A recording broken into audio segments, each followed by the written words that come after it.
You're listening to Excellence Above Talent, a podcast where we have the hard conversations about the lives of men and what leads us to achieve greatness and suffer defeat. Hear from other men's journeys as well, as we all learn and grow together to become inspirations to ourselves and those around us.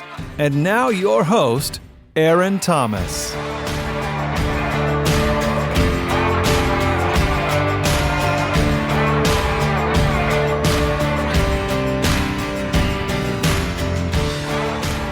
What's up, my beautiful people? Aaron Thomas with Excellent Above Talent. I have the honor and privilege of having Pastor Cliff on the podcast. This is your second? Yeah. Second? Mm-hmm. I don't know why I thought it was your third time.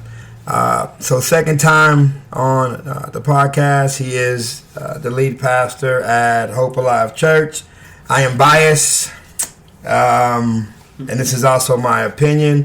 I think his church is one of the few churches that are really after souls, really trying to change the narrative, change the culture, be a church where God is in the front. So I just, again, every chance I get, I just want to say the burden is heavy and you're carrying it with grace. And I appreciate you for jumping on. Thank you. I'm so glad to be here. And thank you for those words. Yes, sir. So we're doing this series called The State of Manhood.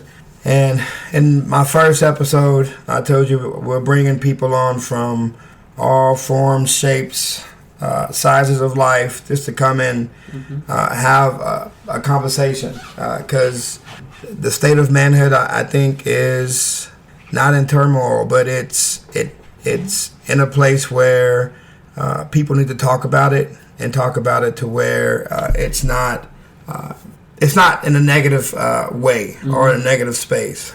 So again, we have 5 topics, and from those 5 topics, there's questions. And so the 5 topics, I'll give you the rundown. It's identity and purpose, emotions and mental health, relationships and brotherhood, fatherhood and legacy, masculinity and society. So we'll start off with identity and purpose. The first question is, what does it mean to be a man today, and how have that changed over time?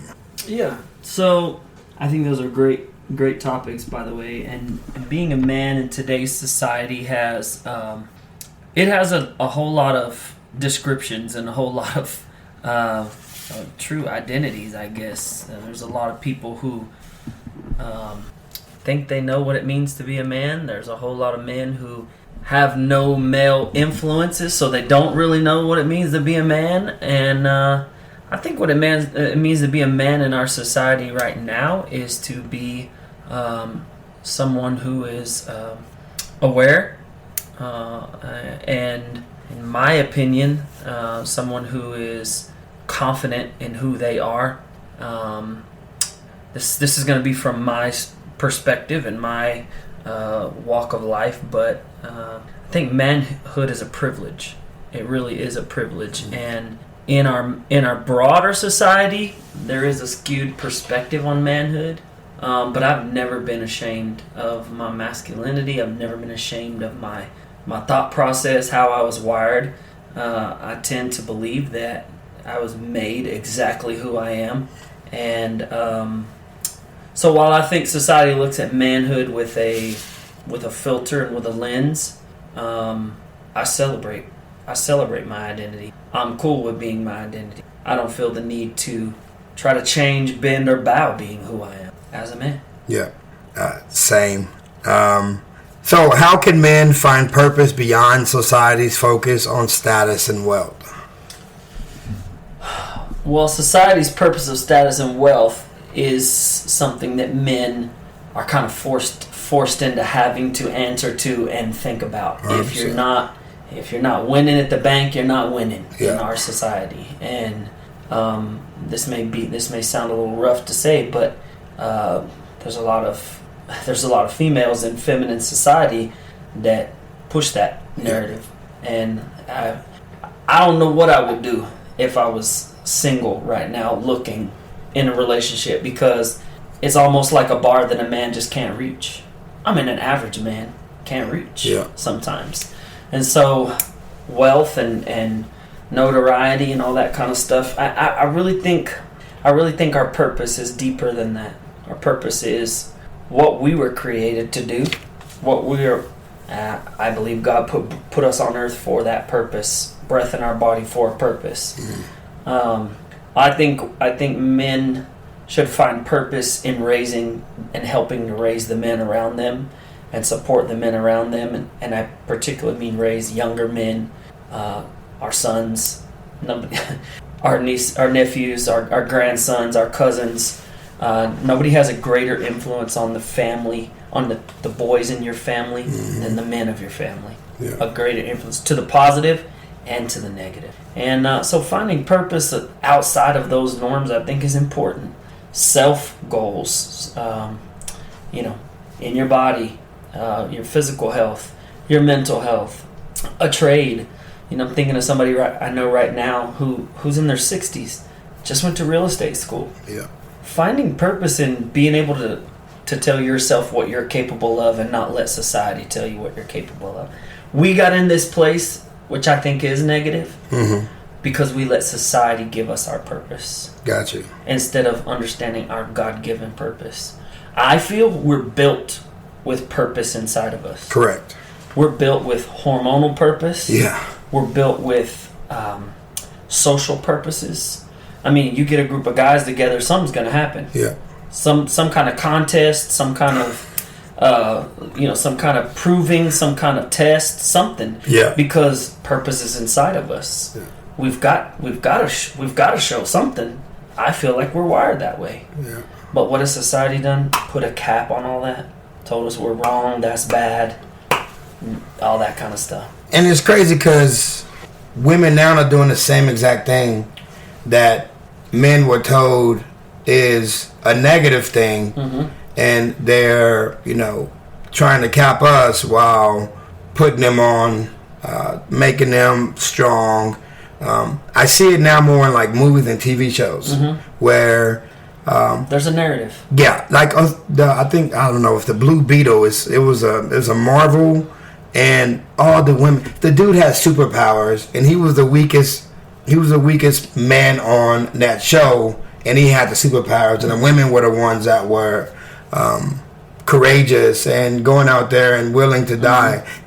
And I'm not saying women can't, but men also can too. And there is a narrative where why can't we both have, be powerful and make things, great? Why do you have to minimize one and to lift up the other? Not to get ahead of ourselves, but because we live in a society where we're ingrained that in order to get somewhere, you have to step on somebody else to get there. And I think that is now crossed. It was already crossing social lines. It was already crossing, all kinds of financial lines, business lines. But now that it's crossing even gender lines, what's going to happen when men think they have to step on women to get somewhere? Correct.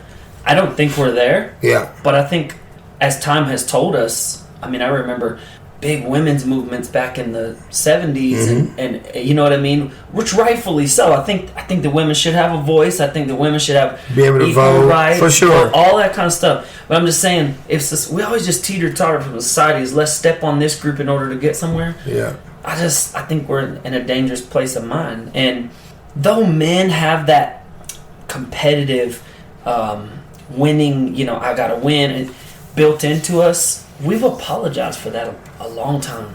For sure. And lately we're having to hide, mask, refrain, restrain in ways that I don't think we were created to do so. Yeah. I think we were born with that warrior, fighter, survivor mentality. Yeah. Right? And society's telling us to squash it, shut up, and sit down. I think it's society, our history was created by men being monsters.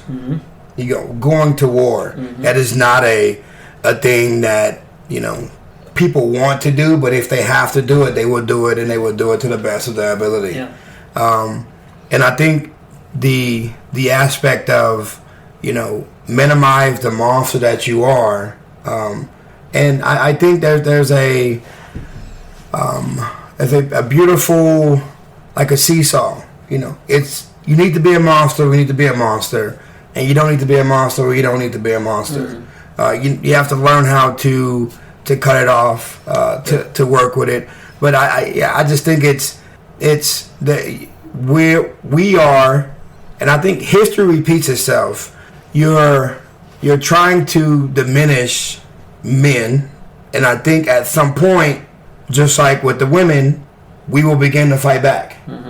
And because it's you can, it's more frustrating because women are saying men are this and men are that. Not all women, but some women are saying, while crushing the men that are in their lives. Yeah. They're doing the same exact thing that they were upset that men were doing. Yeah.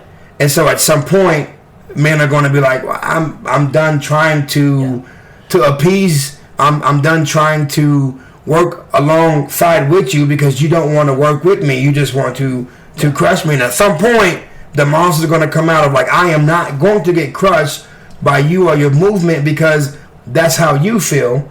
And I think there has been a lot of backlash and a lot of like young boys and men that are trying to go back to the old ways and trying to do things that necessarily wasn't the best for either party.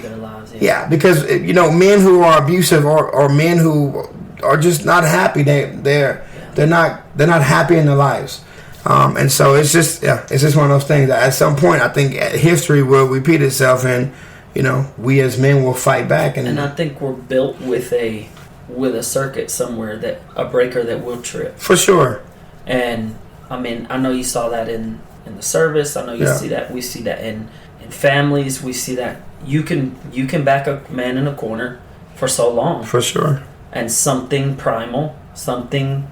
Again, I'm gonna go back and say God-given. Yeah, we're built to survive. Yeah, and that's why I think men have squashed, and the Bible talks about the word meekness, and meekness is not weakness. Correct. Meekness is power restrained. Yeah, and biblical meekness and biblical manhood, I think, are closely tied together because Jesus never said, "Don't be." To be weak. Yeah. He said, keep your power. You were built with your power. Yeah. I mean, the greatest examples of our history, like you said, were a lot of great examples, I should say, were a lot of men who tapped into the power and the rugged, take whatever comes, if you get hit, you keep on going, kind of a deal. But men are wired to short circuit, and unfortunately I think, again, the tables will turn to your point, and then we do go back to maybe some bad places because they can only take so much. Yeah. Still on identity and purpose, how does vulnerability fit into true masculinity? Man, I think vulnerability is to men that are listening and to men that have not tapped into the power of safe vulnerability. There's something emotionally relieving, or something mentally gratifying that's safe. And you have to cultivate a relationship where vulnerability is safe, because not all vulnerability is safe. Some vulnerability can be counterproductive. And so, and I'm just going to be honest. I mean, we live in a society, again, where it can be turned on you. Correct. But safe vulnerability, and I'm going to say in the last 36 months, if I could be real straightforward, have I really even found what true vulnerability? Because men, even in their attempts at vulnerability, still have a few layers of if they're really going to open up. 100%, yeah. Let me trust you with level 3 vulnerability. Yeah. Or level 1 before I get to level 2. Yeah. And we'll see what you do with level 1, and then I'll open up a little more. But women, it seems like they go right to level 3. Who cares? Men are guarded. Men are measured. And or at least that's been my experience. Yeah. And when you do open up and you share that with someone, I read a book a few months ago that said if you get one good, true relationship, and I'm going to say years and years of marriage don't always mean that. Correct. One good relationship where you can truly communicate and open up, I mean, it can really tap in and pull out some of the deep places in your heart and mind. And I don't know, Martha and I are 20 years married this year. I'm barely tapping in the last 3 to 4 years on the vulnerability aspect of me truly sharing, bro, everything I'm thinking. Yeah. Things I would never say. So things I couldn't say, I felt like. Do you think you should have that level of vulnerability when it comes to, having conversations in your marriage and then with a friend that's a man? Or do you feel like you can tell your wife everything and she can handle it? Or should there be like another person that, that can go deeper and have like, you can have those deeper conversations of things that are going on in manhood? Mm-hmm. My answer is yes on both and no on both. And why I say that is because what the covenant of marriage was supposed to be was that. Got you. What we have ended up with because of we've ended up with a whole lot of acting and a whole lot of going through the motions and Martha was sitting right here. I'd say the same thing. A large majority of our marriage was going through what marriage looked like, not what marriage was. Yeah. And it feels bad. It feels bad to say, but if I'm not truthful, I'm just continuing on the lie. Correct. Then I relied on other friendships and other embarrassed to say male and female. Mm-hmm. Places where I could just be honest without repercussion. It was never my marriage's fault. It was my inability to really tap into that covenant. Now, some marriages, this wasn't particularly my dynamic, some marriages, being really vulnerable has consequences. Yeah. It has consequences that turns into, repercussions, and so you don't feel safe. But I think having a brother, a family member, a friend, somebody, a relationship that is appropriate to really open up and be honest. We live. I was listening this past weekend at that conference we were at to statistics on relationships and true vulnerable, safe relationships in the 20-somethings right now in 2025, and they don't believe they exist. They don't believe they exist. They don't know where to be safe, and which is crazy to me. It is. Because they don't. We're living that generation, that age. They don't want to get married. Yeah. They saw too much crap going on, and divorce rate in our ages has gotten higher. Yeah. And things like that. And so now they're cool with just going from friendship to friendship, telling nobody everything and everybody something. Yeah. And so, yeah, I think having a brother is great, having somebody you can truly be on. But that takes work on our end. That takes work on us. Yeah. Because I bet you there's people out there, more people that want to be that. But if you're just getting confident and even, let me start with us coming to terms with what we're really thinking at all. 100%. Before you can tell somebody what you're really thinking. Yeah. There's some crazy stuff going on in my head. If you hear what I say, yeah, you can only imagine what's going on inside of what I'm thinking. 100%. My thinking embarrasses me sometimes. 100%. And I'm saved by the blood of the Lamb. Yeah. And sometimes I'm thinking stuff and I'm like, oh, hell no, yeah. I'm not going to.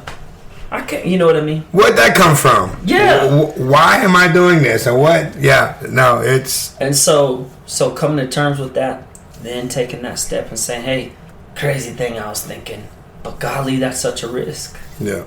And it's almost safer to shut up. Yeah. We got to get past that. Yeah. We got to, I think it starts, I don't know we're going to talk about mental health, but I think it starts with mental health. Yeah. There's a book I'm reading. It's called The Way of a Superior Man. I sent it to you. And I always, when I'm feeling some type of way, I always go back and I read the book. But he talks about having friends to where they hold each other accountable. So a guy is married, he's at work, and there's a girl at work that he really wants to have sex with, and he goes and he has a conversation with his friends, and they tell him straight up, either do it or shut up and go about your business. Because you coming in and having a conversation with us about it, it does nothing. Yeah. It's not going to help you out at all whatsoever. And he doesn't want to do it, so he doesn't do it. But if he doesn't have people saying, bro, you probably shouldn't do it, or not probably, you shouldn't do it, you should try to figure out what's going on as to why you want to. And I'll tell you right now, I didn't have guys like that. So whenever I had those thought processes, after a while, I would react to them. All right, cool. Well, I'm not feeling this way at the crib, so I'm just going to go out and make it happen. Yeah. But it's a negative thing, because I don't want to say I was raised that way, but I was raised that way. Yeah. Where if I'll take care of myself if I need to. I don't want to, but if you don't have someone have that conversation when you're going sometimes through those mental spirals, it can get bad very quickly. I'm gonna say this: we have to take responsibility. Those kind of relationships, they don't just happen. For sure, they don't just pop up. We have to take responsibility to cultivate and build in that safe. Biblically, it's called wise counsel. Yeah. A safe person that you can say, "Hey, I need an honest opinion of what's best for me, even when I'm thinking crazy." Yeah. And then have the discipline, knowing the answer, still going up and hearing the answer. Yeah. If you don't build it in, it doesn't naturally happen. Yeah. It just doesn't. It doesn't. And there's a whole lot of men walking around thinking they think and they make the best decisions on their own. Yeah. And I'm not saying we're all depleted and we're all deficient. What I'm trying to say is there's safety in counsel. Yeah. There's safety in people. Everybody needs somebody who can call you on your BS. Yeah. And you not want to slap them or ghost them or respond back. Somebody that can call you on your BS and you take it. Yeah. And you listen and you hear it because you trust that they love you enough to tell you the truth. Yeah. And you have to build that in and be humble enough to listen. Yeah. That takes a lot. It really does. So switching gears to emotions and mental health, and this is kind of what we were talking about, and so kind of digging deeper into it. Why is emotional intelligence often left out of conversations about manhood? I think they think men are just sexually driven and have no other motivation. Yeah. On the manhood side, I think men didn't hear emotional conversations. And what they did, they heard from females, and they run the risk of being labeled if they open up too much. Yeah. And there's this scary label for a man that somebody's going to think you're XYZ. Yeah. If you cry, if you open up, if you say things like, I'm offended, I'm hurt. Yeah. I feel abandoned, rejected. Especially American society. American society has turned the man into a machine. Yeah. That they were never supposed to be. I have friends from other countries, and they don't deal with some of the thing. They still deal with things, but I'm just saying they don't deal with some of the Americanized labels and just so quick to accuse, so quick to label. And our culture just throws everybody in boxes and labels, and the more labels, the safer you look. Yeah. If you've got labels that identify you. And so I think emotional conversations just weren't there. Yeah. I'm thinking right now, I never even learned it in school. No, you don't. I didn't learn it in church. I didn't learn it in school. I didn't learn it at home. Cry. I'll give you something to cry about. Yeah. And so here we are, men. Our heart is in tears. Our mind is in tears. And that's the body's way of healing. Mm-hmm. And we stifle our own healing. Yeah. Right? Yeah. I mean, I'm not alone in that. You're definitely not alone in that. And little girls cry. Why are you crying? Man? Yeah. Why are you crying, son? Yeah. Little girls cry. What? Yeah. So, but it hurts too. It does. It hurts, Dad. Or it hurts, Mom. She broke up with me. Man, I don't know any man that don't get in the shower when life and hide to cry. Yeah. I know they do. The ones listening do. Yeah. They may not want to admit it. But we find our places to cry. Well, I cried on Facebook. Listen. I was having a conversation. It happened. But to me, I feel once you go to war and you see people dying, you see how small you really are in this world we call life.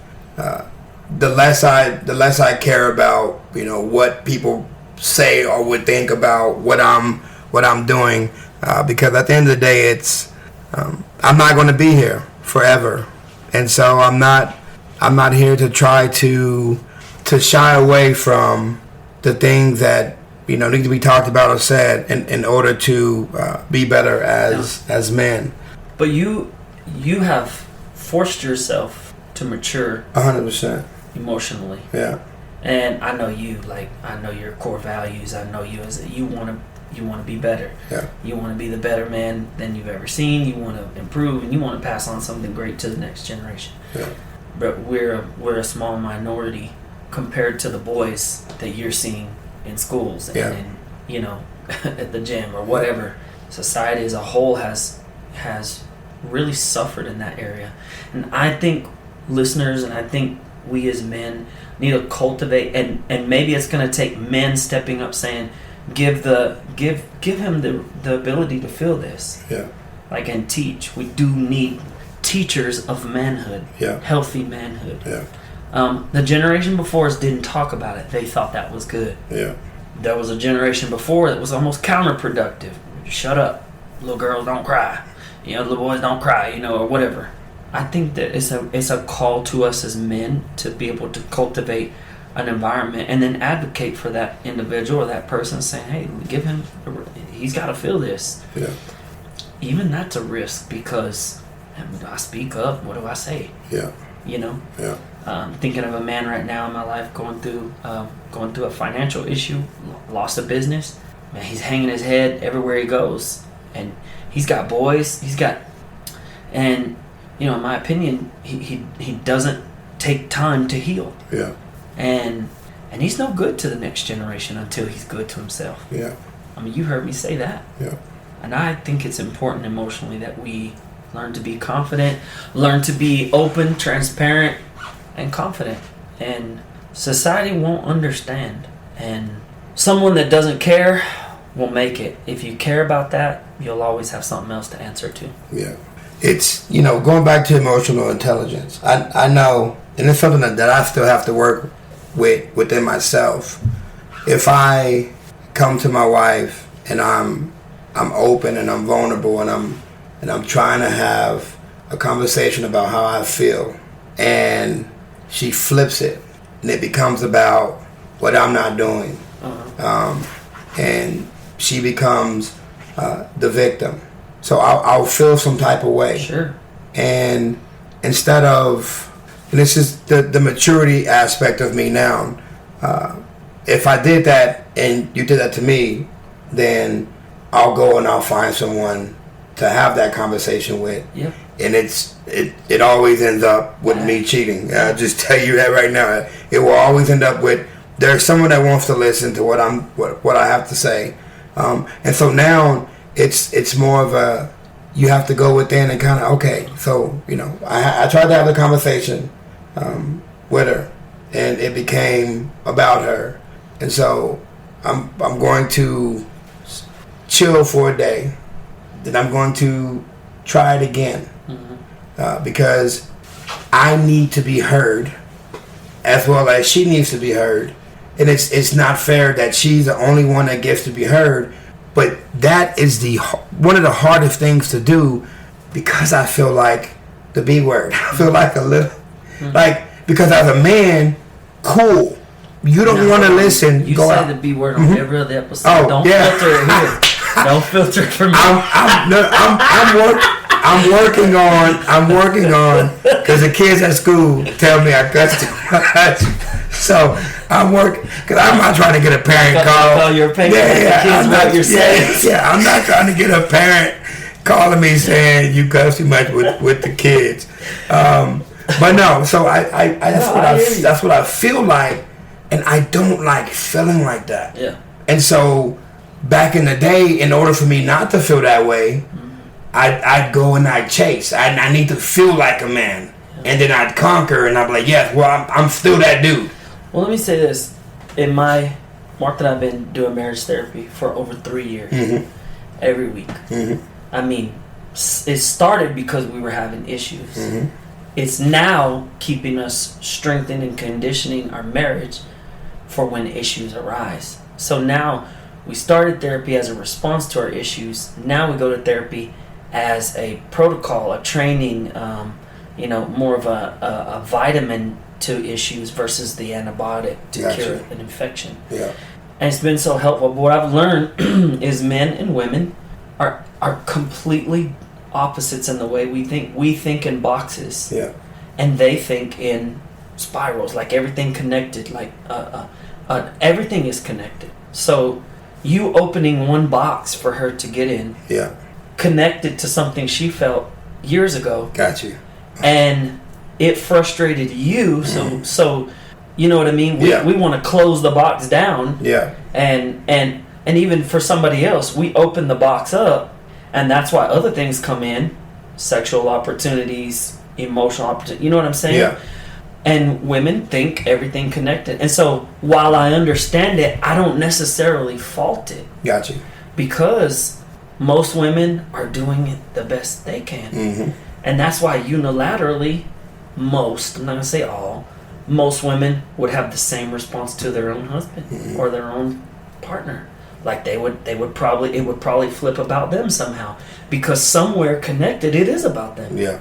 In their mind. And in our box, we open a box and then we close it. And then we can open up another box. We can open as many boxes you want. Yeah. But we can't have 9 boxes with lids open. No. Bro, we'll just check out. Yeah. That's too much. They're in all 9 boxes plus the other 30 you haven't even opened yet. Yeah, gotcha. And all they need. And so I guess what I'm just trying to say is like we've got to tip the point, in my opinion, and something's got to change in how we understand each other, and it starts with understanding ourselves. Yeah. The greatest thing, because me and Martha went through the same thing. I'll start talking about something, or she'll start talking about something, and she'll switch to different subjects, and I'll go, hold on just a minute, we didn't resolve nothing. Yeah. It's just all intertwined in this big old conversation with no ending. That don't work for a man. Yeah. A man is compartmentalized. And that's why when it's sexual time, all bets are off. Yeah. We ain't thinking. Yeah. We ain't thinking about nobody, nothing else. Yeah. When it's being money, we're driven, we're focused, you know what I mean? And it ain't about nothing else. I really think understanding and educating ourselves first as men, who we are, and then those it comes back to emotional intelligence and emotional maturity, and you kind of have to build your own regimen. Yeah. You have to build your own ability to understand it. Speak to the next generation and fix this and fix ourselves. That's really all we can do. Yeah. That's really what we've got to do. Yeah. To make those conversations relevant. Yeah. That's my 2 cents on that. Yeah, it's one of those things where I've processed and I'm learning, but I've still learned. And I'll say this with every bone in my body, and I believe it to 100%. If you are a cheater, you are a coward, because you're running from what you need to do in order to make what you said you wanted work. Mm-hmm. And and I've been a coward my whole entire life into this relationship. I have never been faithful with anybody until this relationship, and I don't see myself going out anymore and doing cheating, because I don't want to be that man. I don't want to be someone who is so afraid to have the conversation with the person I say I love and I want to be with forever, and go have it with somebody else and then fall into temptation. Mm-hmm. So there's parameters I put in place, and things that I know that I should not do, things that I should not be around. And there's still Facebook, Instagram. Right. It gets me, and so I'm not thinking about it. and then there's a big booty girl that's just doing something crazy. Right. And I'm like, dang. And then now I click, and now I'm, scrolling, and now they're all over the place. And so now I got to go back and it's a retraining. I'm not interested. I'm not. So I go if when I'm in my right state of mind and I know, okay, so what I should be doing. So not interested. I'm not interested. So I don't want to see stuff like that because I know it'll take me down this rabbit hole, and I know it can create issues that don't need to be it created. Opens up another box. 100%. Yeah. And then boxes, and so I've done enough work, and I'm going to continue doing the work because. Like I said, it's when I'm having a conversation, I'm trying to be vulnerable and open, and you're on to do different things. It makes me feel some type of way. Yeah. But then there's also, okay, well, what can I do to bring it back to what I'm trying to get her to understand? Yeah. While still trying to understand her. It's just. I want to just say something. The words "I feel," I feel. As men, I believe we need to be better at describing our feelings. They literally have a wheel called the feelings wheel. Is it right over there? It's right there. That's what I'm saying. That and it's on the refrigerator. I feel blank. Yeah. And in my relationship, I feel disrespected when my advice is asked for but consistently, not used. Mm-hmm. And you do something polar opposite. Yeah. There was a point in my relationship, I swear I felt like she was asking for my advice just to do what the other thing was. And it made me feel so unheard, unvalued, disrespected, because I know how to do this. Mm-hmm. In my head, I got the answer. This is what you know what I'm saying? Yeah. But instead I would say, why are you? Instead of I feel. I found out that when I was clear about how I felt more and more, that's speaking a language that she could understand. Gotcha. Instead of why are you, or why did you, or this is what you get. You see what I mean? Yeah, when things fall apart. You was attacked. Yeah. Yeah. And to them, I say to female, to that, or at least in my relationship, it was just the spark we needed for emotional distance. Yeah. All the stuff that came in between rejection, the silent treatment, a fight, argument, not asking my advice again, whatever. Yeah. Insert whatever, because every relationship has something. If we could get boys and men and grandparents, and if we could become men that could say those with confidence, I feel disrespected by being told that I'm not working enough. Yeah. I feel rejected. Again, it's putting the mask on you before you try to fix anything else. Because I used to think, you probably heard this, the order of importance in life is God, your spouse, your children, whatever. But really it's God, and it's knowing how to take care of yourself. Mm-hmm. Because nothing else works. Yeah. If you don't have that wholeness of mind, that peace of mind. And men, we push that, right? We sacrifice ourselves. Who cares about me? Yeah. As long as there's food in that refrigerator, lights on in that house, got me up early, nobody cares. We spiral into this place of thought. I bet you she over there would care. Yeah. I bet you, look at her. Or we find ways to ask to get what we need without emotionally being mature enough to ask for it. Correct. Hey, that's a whole nother conversation. I'm going to tell you right now, to the statistics I heard this weekend, that's why 21-year-olds, 22-year-olds, they don't need a girlfriend. Yeah. It's all right, everything they need. Yeah. And then in 3 minutes or less, they're done. They're gone. Yeah. And they head over, play football. Yeah. And go to work. Yeah. With just as much. And that has happened, and now the threat of marriage, healthy relationships as a whole is crashing. Yeah. It's crashing. Yeah. 46% in 2012 believed marriage was something they were going for, that was a goal. Or maybe it was 2008. It's down in the 30s now. Yeah. Of people believe marriage is something worth having. That blows my mind. Yeah. That blows my mind. And it's a pretty sad stat too as well. Yeah. We went off on a little tangent. My bad. No, that's totally fine. This is what it is. Because people need to hear it. And this might be something that someone, listens to the first time, and that's what they were dealing with. And I think it's super important to we're having this conversation, and a lot of it is dealing with the ego of, because you don't, I'ma go and do something else, versus sitting in it, processing, trying to figure out how you feel, and then coming up with a plan so that you and her can have a conversation where you are heard and she is heard. Way harder to do than to just go out there and be like, cool, I know I can do it, so I'm gonna go and take care of me, and then I'll come back whenever you're done doing whatever it is you're doing. It's really an ego thing. Well, and the ego was all we had to hold on to. 100%. Yeah. That's all we had. Yeah. We didn't know there was nothing safer than who we were in our own mind. Yeah. And there was nothing safe. There was nothing. It's like reaching for something to hold on to in the dark. There was nothing to hold, so we held on to an ego, and an ego was exactly what took us to believing we could have what our mind was telling us was all in the realm of possibility. Yeah. And a little bit of my story is that I was a crappy husband too. Yeah. My first attempt at monogamy was marriage. Yeah. That's bad. Yeah. That was real bad, because I would just, before marriage, I would just talk to whoever, whatever felt good. Yeah.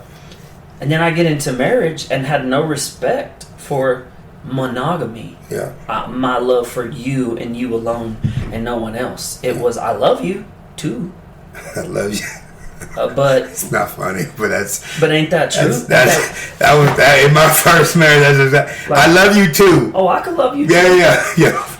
And I could love all this. I And love it that's all. embarrassing to say. 100%. But that was ego driven. Because who was going to stop me in the confines of my own mind? Yeah. And then for me, man, this is hard to say, but I'm going to say it on your podcast. Mm-hmm. For me, I got so good at living a lie. No, 100%. That I believed the lie to be truth. Yeah. And then I had to come to terms. I had to grieve a truth I believed that was actually a lie in order to go back and find and rebuild trust in truth. Yeah. And that's the hardest work a man will ever do. 100%. Yeah. And if he's got the character and to push himself to his potential and the desire to really see, he'll do the work. Yeah. If not, he'll punk out and find a place that just strokes his ego and finds his ego and be that coward. Yeah. Really, the cowardness is not telling how you feel, it's addressing your own ego and being scared of your own ego. Being scared of the person you see in the mirror. Oof. That's, to me, that's the hardest work I've ever had to do. Sit, look at myself and just be like, you have been a piece of shit. Mm-hmm. It's not your entire life, but right. When someone dies, you grieve them, and when, especially when they're close to you, you grieve them, but you grieve them in your capacity to live around that grief grows. Yeah. Imagine grieving a person you thought you were. 100%. And you have to look at them every single day. Yeah. And say, I've wasted so much time being who I'm not. Yeah. This person who I thought that I was. I'm reading this book. I have this in my bag. But the chapter I read today, it said that God created everything, and everything was perfect. The sun, how far the sun is from the earth, how the earth spins, the moon, the grass, the animals, the gravity, everything that he created was perfect. And we as humans think that we're the only imperfect being that he created. Mm-hmm. And he did not create imperfect human. He created perfect everything. Mm-hmm.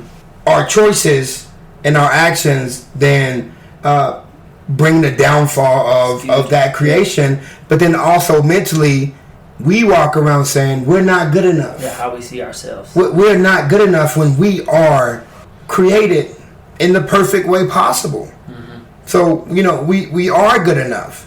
But in order to sit down and believe that you are good enough, you have to constantly look at yourself and work on the things that are inside that don't make you feel like you're good enough. Yeah. And again, that's a tough thing to do, because the mask we wear and the things that we say we are and have done, just to appease people who don't really care about us, that don't really care, after about 2 or 3 weeks of maybe them looking and trying to figure things out. After that, they have to live their own lives. Mm-hmm. They have bills and things they have to pay for, and it's crazy how we put so much on us when looking in that mirror and dealing with that person, the monster that you are, the ego-driven person that you are. Yes, it sucks, but it just makes you a stronger person and a stronger man. This is why I advocate in my role and my purpose. I advocate for a relationship with God, because a relationship with God shows you you're not the final say. Got you. And that's why I believe a relationship with God, a relationship with His Word, a relationship with a regiment, a spiritual regiment that does bleed over into physical, mental, emotional, verbal, progress being made, something that's advancing. It's more than just religion. It's more than just something to belong to. It teaches our humanity that we are subject to something. A human that feels they are not subject to anything, lives in it. And don't get me wrong, I went to church the whole time. I was being a crappy husband. Yeah. But it wasn't until I truly bit into a relationship with God for myself. Being in church don't fix it. Yeah. Growing into a relationship with God fixes it. But it fixes it because it teaches you you're submitted.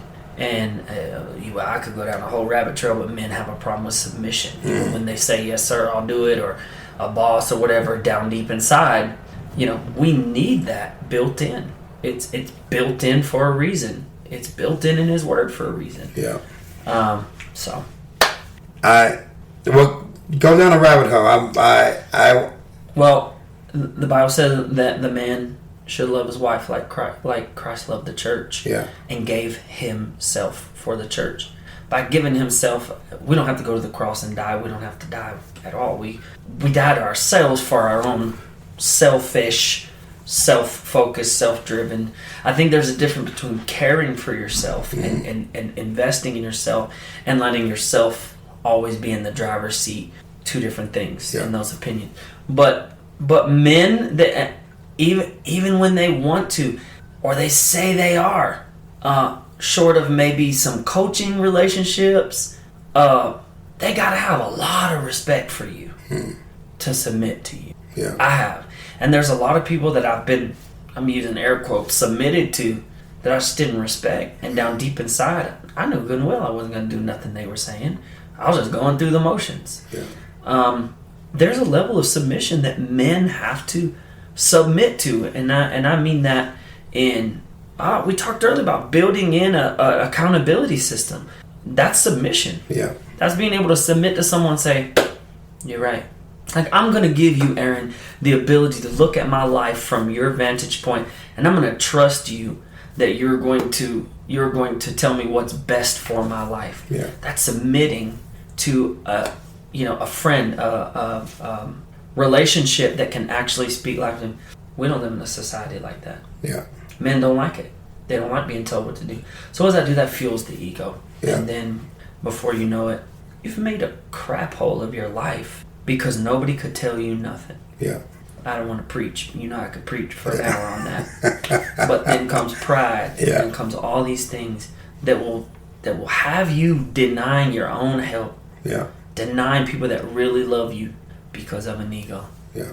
Going back to looking at yourself in the mirror, creating a space where you're wanting to learn about what God is truly asking and telling you to do is also something that's very difficult and tough. And I would say it's probably more difficult than looking at yourself in the mirror and fixing yourself.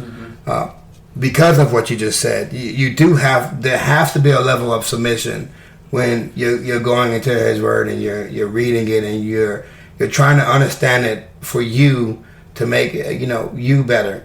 And a lot of the stuff that you read, if you're really studying, it goes against every single thing that you have learned from what you thought a Christian or a man should be. Yeah. It goes against everything that you thought it was, and that too becomes a struggle within self. So yeah, I do think submission is. I would like to say to any listener that's in this position to give yourself permission to do two things: learn something that you didn't know, and unlearn something you thought you did know. And those aren't always the same. We can onboard a bunch of knowledge, but in order to onboard stuff that's actually going to take root and change us, we're going to have to offload some old thinking that's killing us. It's starving us out. Men don't cry. That's something society's trying to tell. So it's been a big cinder block fence for emotional intelligence to crawl over and get set down in the deep places of a man's heart and mind. Yeah. A man's heart. A man has tear ducts like a woman. 100%. A man has a heart. Women feel fear, men feel fear. How we respond may be differently, but we have everything the same. Yeah. And I don't know. Yeah. Unlearning some things I think is important. I would concur. So we're gonna move from emotional and mental health. Had a few more questions, but I feel like we talked about it. Relationship and brotherhood. So this is one that I struggle with, and this is something that God is telling me I have to do better at. What does a healthy male friendship looks like, and why do many men struggle to form deep connections? Well, I think many men struggle to form deep connections. I alluded to that earlier. It feels gay. Yeah. By what we're taught. Yeah. Am I right? No, you're right. I'm just going to say it out loud. Yeah, it right. feels like that's gay. Yeah. And we can't do that. Yeah. And I love every human on the planet. Yeah. But that's been the social accusation. You know what I'm saying? Yeah. No. Yeah. I mean, yeah. And so even when you have a brother that really does like you, want to see the best in you, even that, I mean, it's just I have to say it. Yeah. Well, I mean, because how do you ask somebody, hey, man, bro, just stop right there, and all the feelings a man is feeling like, hey, I need a friend. Yeah. That feels weak. Yeah. That feels gay. That feels weird. That feels.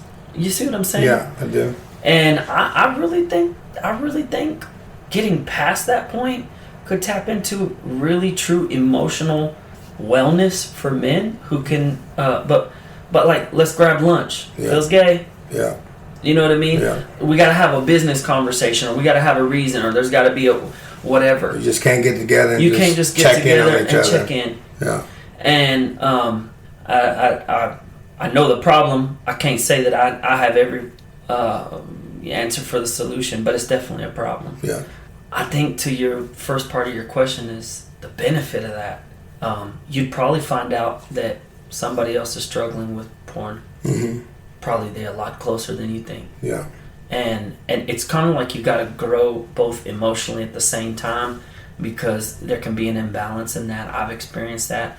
I want to be open. I want to be honest. I want to talk, and then I'm just talking to somebody who is just not there. Yeah. That's kind of depressing. That's kind of a letdown when what you need is not always there. You know. I don't think anybody's got a cure for that. Yeah. I really think that's why relationships that are formed organically, I think it was 11 years old, that somewhere statistically 11 years old you form some of your deepest convictions about relationships. 11 years old. Yeah. And you carry them into your 40s, your 50s. Yeah. And if you're the guy at the lunch table that everybody's making fun of, and you don't want to talk to nobody at 11, that's where I was at 11 years old. Yeah. You know what I mean? I had some friends, but my point is, they say that.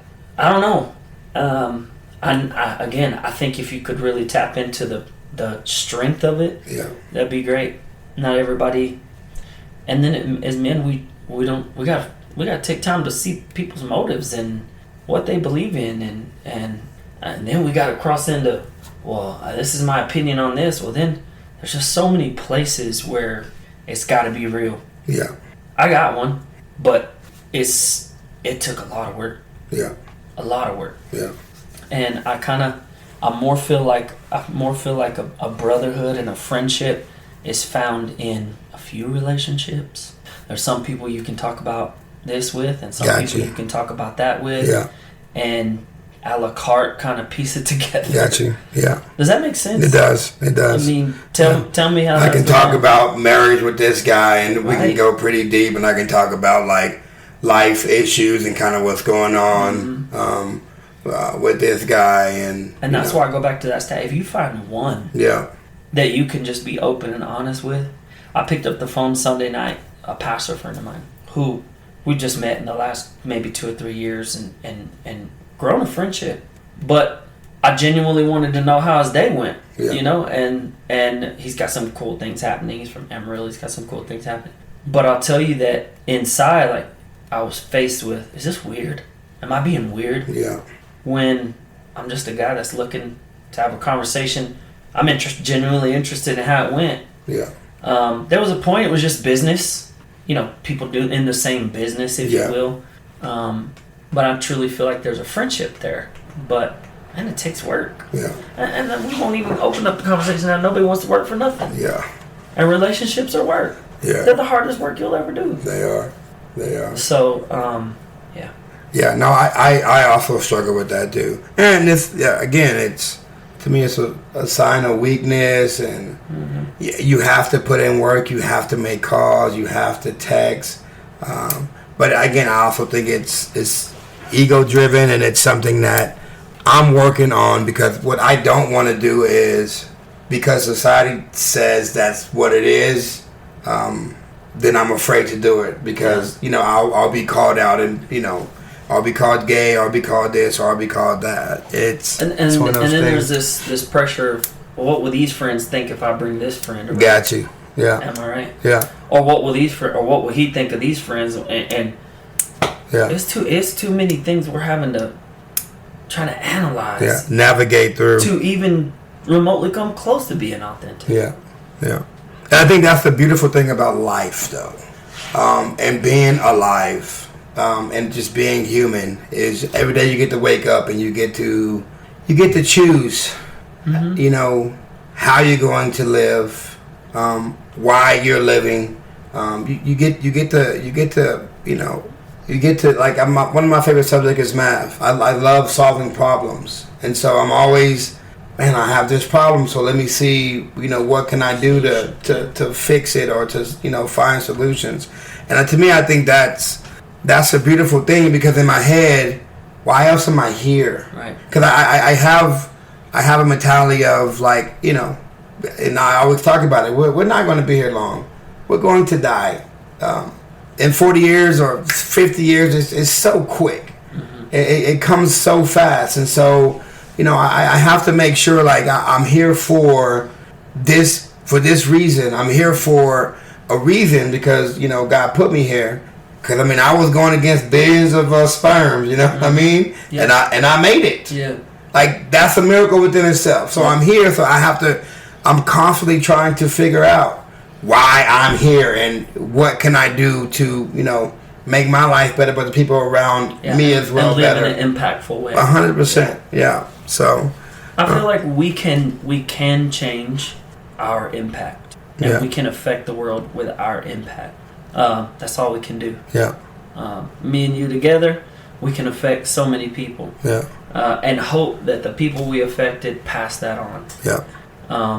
That's all we can do. Yeah. We'll go to fatherhood and legacy. So I want to ask both these questions. So what makes a great father, and how can men heal from their own path to be better parents?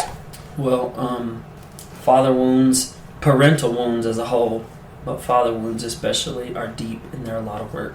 I used to say, my answer used to be presence. But a present toxic father is just as damaging, in my opinion, as a missing father. And I'm gonna hold true to that because that was my experience. Yeah. I was actually read your post on Instagram last night and reshared it, talking about the triggers and the signs of those emotional triggers. Dr. Elizabeth Frederick shared that, and I found myself in there. And then I go to the triggers and I go back, and it's rooted in childhood. Yeah. And I answer the first question by saying an emotionally present and an emotionally aware father is probably one of the biggest things. Someone that's healed, not perfect. Yeah. Because I grace my dad for not knowing what that meant.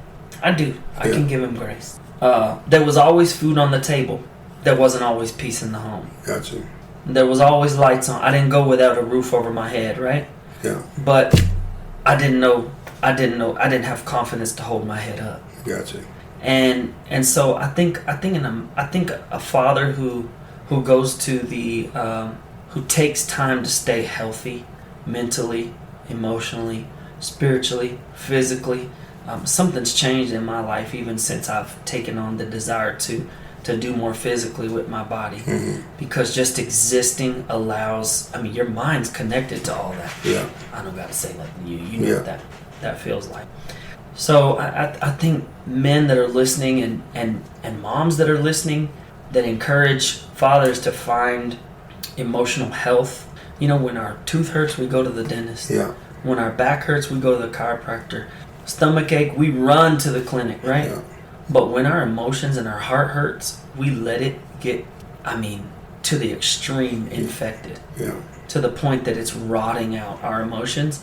And so I really think men is probably one of the best gifts you can give your children, is not just being physically present, but listening. How I raised my now 12-year-old son versus how I raised my 21-year-old son, I can see the difference. Yeah. And I take responsibility, and I'm trying to go back and say I'm sorry. Yeah. I'm just gonna say it. I think so many people's life would change if a parent would come back and say I'm sorry. We know how to have sex and have children. We don't. After that, well, it's just dice rolls. Yeah, we're just making time after time. We'll wake up every day. Yeah. And just see what happens. See what keep happens. Keep them alive. Yeah. Try to keep. That's it. Yeah. And that caused a lot of problems. And so that's one thing that I will say that I feel like fatherhood's about, because I think that's important. Yeah. And yeah. It's crazy because my father wasn't there, and I did this podcast earlier answering these questions, and my answer was presence. Mm-hmm.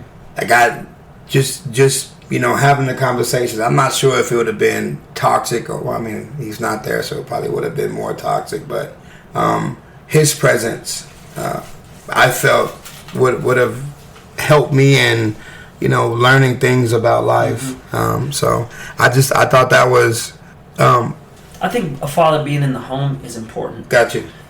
I do. Yeah. But what is the point of you being home if you're still not there? Yeah. If it's hell on earth. Yeah. If we've got to be the domestic abuse. Yeah. Don't know how to handle your own issues. You're coming home. You beat our mom in front of us, or you running around and we pick up on that. What did we learn? So what I'm just saying is, for those that were there, they might say, I wish I'd have just rather not had you there. Got you. And those that didn't, wish you were there. Wish you were there. And the dynamic I'm just saying is, I think of, so I'm going to take 2-parent homes. Or blended families or whatever, divorced families. The primary custody parent and the child, but an emotionally present father, even if they live in another home, can really still make an impact. Yeah. And people do that all the time. Yeah. So I just really think it comes down to men being aware, listening, and us making an impact through podcasts, through books, through blogs, through pulpits, whatever we can do to tell you, hey, men heal, so that you can pass on healing to men. All right, so a couple more questions and then we'll get you out of here. So masculinity in society. How can men lead and make a positive impact in their community today? How can men lead and make a positive impact in their community today? Mm-hmm. I think I think men as a whole should start by thinking about somebody other than themselves, volunteering, being present, being active in their whatever community they're in. So communities like sports, community, neighborhood. You know, I don't know. Nobody don't live in a neighborhood where there's not some kids in that neighborhood somewhere. Yeah. Getting out on the street and playing basketball, making an impact. I really said that earlier, but like, we got one life. Yeah. We're here for a purpose, and legacy is not what you leave them; it's what you leave in them, around you. It's not legacy is not what I give you when I'm gone. It's what have you gained after knowing me. Yeah. And for men to really affect some of the changes and some of the necessary things, I think, to bring emotional and mental and spiritual and even financial, lots of wisdom to the next generation, is understanding their life is meant for more than just their own selfish purposes. Yeah.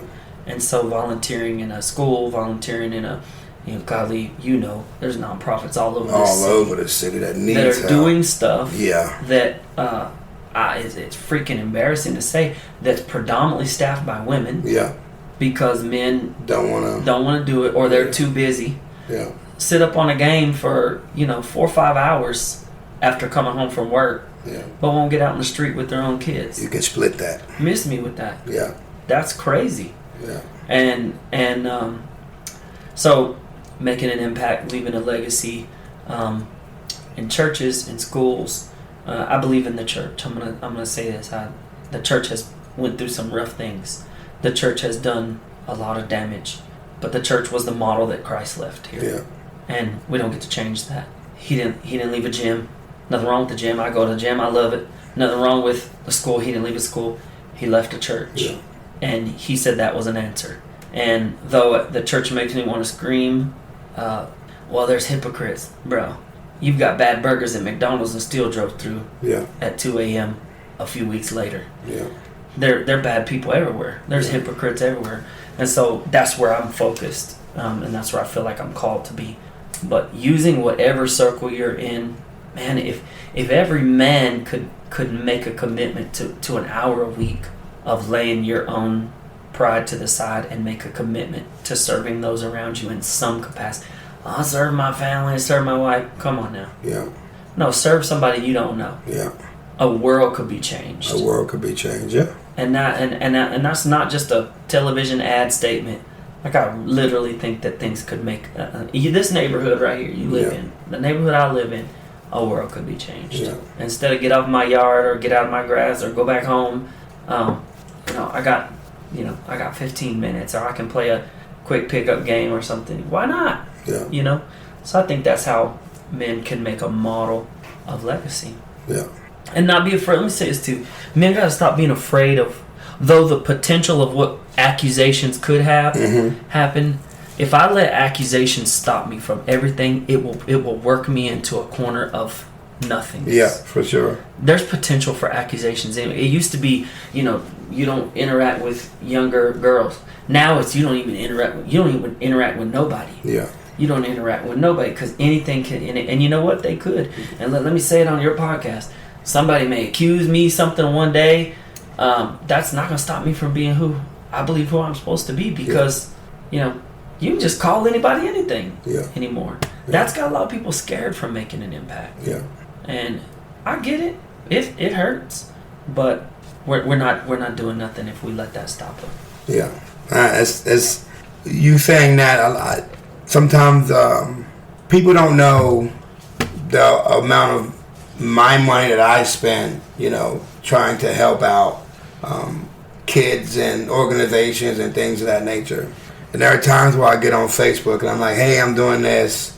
I've already put, such and such amount of money. I need this money to, help with buying pizza and stuff like that. And those accusations of like, oh, you're going to keep the money, or you're not going to feed those kids, or it's a scam, or you're trying to do something, has never stopped me, because I've always seen the smiles on the kids' faces when they did get the things that I was trying to get for them. But people will try to put you in a box and push you back from what it is that God is saying you got to do for your purpose in your life for Him. And it's scary, because that's not something you want people saying about you with either funds or with kids. But at the end of the day, like you said, I'm just going to show up and I'm going to do the best I can. I'm going to give all I have to make it better. And the crazy part is, instead of talking about it, come out here and help. Yeah. Help be the change. It would be amazing how your tone would change. Yeah. Something I'm facing right now is all you do is talk about, cause we're building a church. Yeah. All you do is talk about. I told him from the beginning I was going to spend a year, and you were going to hear me talk. Yeah. Because in my head, that's more people that can hear the gospel. It's not to build. I mean, I think you know this. Yeah. I know Yanni knows, but I know you know this too. I'll use my facility for anything. Yeah. If we have the opportunity to use, so this building will have a gym. I can imagine the amount of teams that don't have practice gym money. Yeah. That we could use, we could support. Yeah. And we do. We host events. And so my point is, I'm not, everything I'm doing, I'm not getting accused, but it's just, this isn't. I'm trying to do more. Yeah. I only got one life. Yeah. My breath will run out one day. We are all living on limited capacity, and what will you do with it? Yeah. I really could care less, and they're going to always have something to say. And we live in a world where people who are innocent get called guilty. Yeah. People who are guilty get called innocent. Can be whatever they want to be. Yeah. And what are you going to do? Sit down? Yeah. I'm not going to be worked into a corner. Yeah. By a society that's predominantly not doing nothing. Yeah. Out of 10 people, 8 of them ain't doing nothing. Yeah. And we know that. And they're just talking. They're on Facebook. And they got a loud mic. Yeah. Just because everybody's listening to all of them, they got a loud microphone. But I was going to keep on going. Yeah. I've never met a hater that was doing more than me. Yeah. Say it again. Because people that doing more than me don't got time. Yeah, 100%. Yeah, I was gonna say, if you ain't got haters, you ain't popping. Yeah. Your life is not cool enough for people to be like, what are you doing and why are you doing it? I had a very loud hater, mm-hmm. and I did not understand what I did to make them mad. Yeah, I even went and to support them, let me buy some product. What's going on here? Until I set up with them the first time, and I found out. Yeah. Nobody comes to their window. Yeah, he's a hot mess, but they're a hot mess. Yeah. They're just sitting there, and they sit there and stare at what God was doing in my business. And if you ain't got nobody... Yeah. But I told you society wants to step on me to get somewhere. Yeah. You ain't got nobody. Now you got time to punch them thumbs. Yeah. On that keyboard you got in your hand. Yeah. I've never met somebody doing more than me, that was doing better than me, that had time to hate on me. Yeah. Not one of them. Man, and now you saying that, I wonder how many people let society, God has all given us gifts. And I wonder how many people have let, society stifled or stopped them from doing whatever it is that God has called them to do. It goes back to biblical days when Nehemiah was building the wall. Yeah. The kings kept saying, come down here, let's talk. Yeah. You're not doing it right, let's talk. Yeah. And he finally had to turn around and say, I don't have time to talk to you. Yeah. I'm doing something. Yeah. God told me to do it. He was fighting. He had a hammer in one hand and a sword in the other because people were on him while he was trying to be productive. Yeah. And nobody talks about the balance of the hammer and the sword. Yeah. And how you've got to defend your name while being productive and all this kind of stuff. But he did it, and it got accomplished. But it started then. We're just seeing different versions of it now. Now it's on Facebook. Now it's whatever can say anything about you, raising money to put. I've seen you meet sports teams, kids in classrooms, rewarding kids that have accomplished goals. Yeah, that goes somewhere with those kids. It does. And if you really let some somebody's microphone be louder than the calling inside of you, you'll just shut up and be that person that's just in a corner doing nothing. And then what they've accomplished is reproduce themselves. Yeah. And what they don't realize is, I would rather die. Mm-hmm. Like, the reason why I'm doing this is because this is what's keeping me going. Yeah. It's keeping me alive. It fuels something inside. 100%. So, like, you can say and do whatever that you need to say and do, but this is what's keeping me alive. Yeah. I mean, it really is. The connections, the joy, the potential of the ripple effect of maybe this changed this young person's life. There's nothing that can be said or done, because at the end of the day, that's what I care about more, is the ripple effect of, like, them learning something that they got from me, and now it's their whole entire generation. Having a feeling inside of them that they may never get anywhere else. 100%. A sports team, a coach that tells them, you killed it today. Yeah. You know how many times that kid may have never heard anything, and that's gold to him. Yeah. You know what I mean? Yeah. We got to make an impact. We got one life. We got one life, one breath, and it will stop. Our heart will stop one day. Did we leave? Who's better because they encountered us? Yeah. Your spiritual mom, Pam Jackson. Yeah. So you have the book. Don't let them take your shine. Okay. And don't. I mean, that's it matters. You can't let them take your shine. Yeah. You got to show up and just be you. Shine bright. Keep on going. Yeah. But I think that's it, man. I think that we covered a lot, and we covered a lot that wasn't on the questions, but I think it was needed. Yeah. I think it's really going to help.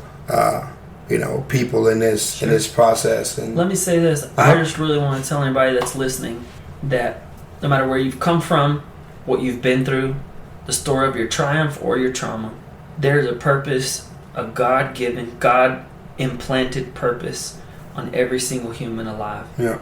And the answers to satisfaction in life, peace of mind, peace of heart, are not going to be found in anything other than your purpose and your passion. If it's sports, if it's coaching, if it's teaching, if it's music, whatever it is, and I'm on this kick right now of people to find their passion, and to hold to a passion that drives them. A passion doesn't need an alarm clock to wake you up in the morning. Yeah. A job does. You know what I mean? A obligation, even commitments, they do. Yeah. But passion will pull your eyes open, or even not let you go to sleep at all. Yeah. And for me, I found a passion. To help God's people, and to help people that are not His people yet, to let them know that church, faith, prayer, it's not for old people. It's not for some of the bad examples. It's like there's been some bad teachers. You can't let bad teachers skew the way that you view teaching. For sure. And I'm going to do the same thing. And so I just tell people to get around people that help pull passion out of them. It may start with finding what that is for yourself. Yeah. And thanks for having me on. And then with passion, my bad, it was just, so you don't have to be 20 or 30. You can find it 50. So like, if just, you got to keep living and keep trying different things in order to. And I found that passion is moving too. Yeah. It evolves. Yeah. The passion that I had 10 years ago. Yeah. But follow that passion and you'll never lack fuel. Gotcha. You'll never lack creativity. You'll never lack stamina. You'll never lack a lot of the things that we're looking for in our lives. Happiness, success, peace of mind. I really believe that's connected to passion. Yeah. To what your passion is. And if that's change. Yeah. You know what I mean? Don't stick. You ain't stuck in nothing. Yeah. Find what that is and stick with it. And it's life's too short to not be happy in what you're doing, and find that passion. And there might be a season where you have to go clock in and clock out. Yeah. While you're building that passion or your ability to do that passion. I'm not afraid of that. But some people let that really cause them to give up on a passion. Yeah. They see no light. They see no hope. Find a coach, somebody that can help pull that passion out of you. I just think it's incredibly important. And every personal interaction I'm making is, but what wakes you up? Yeah. Serving nonprofits wakes me up in the morning. Yeah. What, you know what I mean? Yeah. Love it. So, If anyone hasn't told you today that they love you, let me be the first to say I love you. You are awesome. You're amazing. You deserve the best that this world has to offer. Do not give up. Do not quit. The world does not get easier, but you get stronger. Y'all have a blessed day. Bye-bye. Thank you for listening. Be sure to subscribe to the podcast so you never miss an episode. And for daily motivational and up-to-date content, follow us on Facebook and Instagram at Excellence Above Talent. And remember, keep moving forward, never give up, and you are never alone in this battle. We'll see you next time.